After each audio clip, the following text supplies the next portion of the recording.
हम लोग मांग करते हैं एसपी साहब से कि इस चीज़ की जानकारी अविलंब दी जाए। क्षेत्र की जनता जानना चाह रही है कि इस तरह का आरोप माननीय सांसद के ऊपर क्यों लगाया गया। हमें तो लगता है कि अपनी खोई हुई जनाधार को वापस करने के लिए माननीय विधायक के द्वारा स्वयं प्रायोजित ये कार्यक्रम है और जांच के बाद वास्तविकता आप लोगों के सामने आ जाएगी। हम मांग करते हैं एसपी साहब से कि विधायक के अंगरक्षक से इस बात की जानकारी ली जाए और कार्रवाई की जाए। संपूर्ण जानकारी मिल जाएगी और जो दूध का दूध और पानी का पानी है आम आवाम के सामने आ जाएंगे। हमारे सांसद समाज में सबसे निम्न तबके के अभावग्रस्त व्यक्तियों के लिए सुबह से शाम तक कार्य करते रहते हैं। उनके पास इस तरह का काम करने का, इस तरह की बातें सोचने का समय नहीं है। वो समाज के लिए भगवान बुद्ध, पेरियार, ज्योतिबा फुले, मदर टेरेसा की तरह काम कर रहे हैं। तो हम चाहते हैं कि इस तरह के कुकृत करने वाले व्यक्ति के ऊपर कार्रवाई हो और इसकी जांच 24 घंटे नहीं 12 घंटे के अंदर। और उस गांव में जाके हमारे राजेश रजनीश जी संपूर्ण जानकारी लेके आए हैं।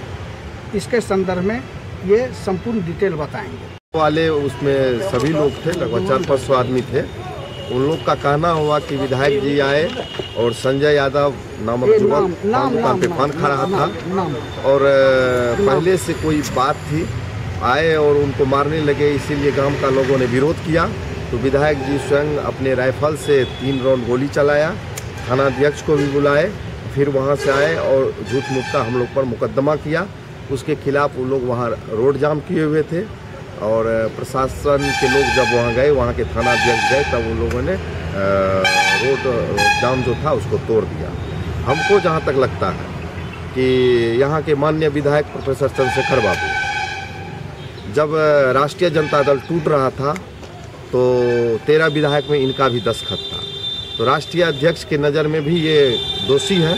और जिस वक्त यहाँ के लोकसभा का चुनाव हो रहा था और राष्ट्रीय अध्यक्ष के द्वारा यहाँ उम्मीदवार घोषित किया गया राजेश रंजन और पप्पू यादव जी को, तो दल विरोधी कार्य उन्होंने किया। इनको लगा कि उनके नज़र में भी हम दोषी हैं और पप्पू यादव के नज़र में भी दोषी हैं। तो पुनः आने वाला विधानसभा में हमको पार्टी का उम्मीदवार कैसे बनाया जाए और आदरणीय नेता लालू प्रसाद यादव के बीच हम सस्ती लोकप्रियता कैसे हासिल करें, इसीलिए ये मनगढ़ंत कहानी रच के और इस तरह का अपराधी जो मनगढ़ंत कहानी करके इन्होंने मुकदमा किया है। ये विधायक निश्चित रूप से दोषी हैं और जनता के नज़र में भी दोषी हैं। और माननीय एसपी से हम मांग करते हैं कि इसकी निष्पक्ष जांच हो और जांचों उपरांत अगर जो दोषी है उनको सजा मिले, अगर निर्दोष है तो विधायक पर धारा 211 और 182 के तहत मुकदमा दर्ज किया जाए और उनको अविलंब अरेस्ट किया जाए। तो हम इतना मानते हैं कि ये जो जानलेवा हमला हुआ है ये सरकार के लिए और जिला प्रशासन के लिए खुली चुनौती है। मैं कल भी आपको मैं बताऊं, मेरे हाथ में सारे कटिंग हैं, अब प्रेस मीडिया के साथी हैं, कि कब पप्पू यादव ने क्या क्या बयान दिया। कभी लालू नीतीश को कहा जब सुधर जाइए, कभी माझी की सरकार भ्रष्टों से भरी हुई है, सारे मंत्री भ्रष्ट हैं। तो इन तमाम, मेरी बात सुन लीजिए, इन तमाम मामलों को मैं नाम न लेकर के ऐसे लोगों से जिससे गरीब की लड़ाई कमज़ोर होगी मैं उठाते रहा हूँ। एक मंच पर नहीं, कल भी माननीय मुख्यमंत्री जी के मंच पर उठाया हूँ कि ऐसे तत्व गरीबों की लड़ाई को कमज़ोर करना, इसे परहेज करने की ज़रूरत है। और पहले भी पार्टी के फोरम पर उठाता रहा हूँ। तो सवाल है कि मैं अहिंसा के माध्यम रास्ते पर चलने वाला व्यक्ति, ये बंदर घूर की अब मौत होगा। कई लोगों को देख लिए हैं, पूर्णिया छोड़ के भाग गए। क्यों भाग गए भाई?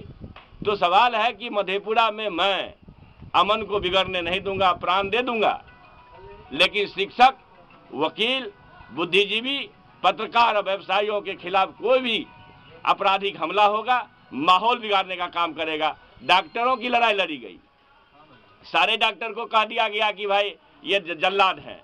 ठीक है, डॉक्टरी पेशे में कुछ खराबी आई, हर पेशे में खराबी आई है, कुछ लोग हो सकते हैं गड़बड़, लेकिन सारे नहीं हो सकते हैं। तो जो दूसरा भगवान है उसको कह दिया जल्लाद है, तो ये चिंता का विषय है। और हो क्या रहा है, कभी कहते हैं 3 महीना दीजिए बिहार सुधार दूंगा, कभी कहते हैं 24 घंटा में बिहार सुधार दूंगा। अब इनको 24 घंटा 3 महीना चाहिए श्रीमान। और हम लोग जान रहे हैं बचपन से ही क्या काम किया है 20 बरस से। 20-20 गाड़ी का काफिला लेके चलते हैं, कहाँ से गाड़ी पैसा आता है, ये कौन है इसमें देने वाला?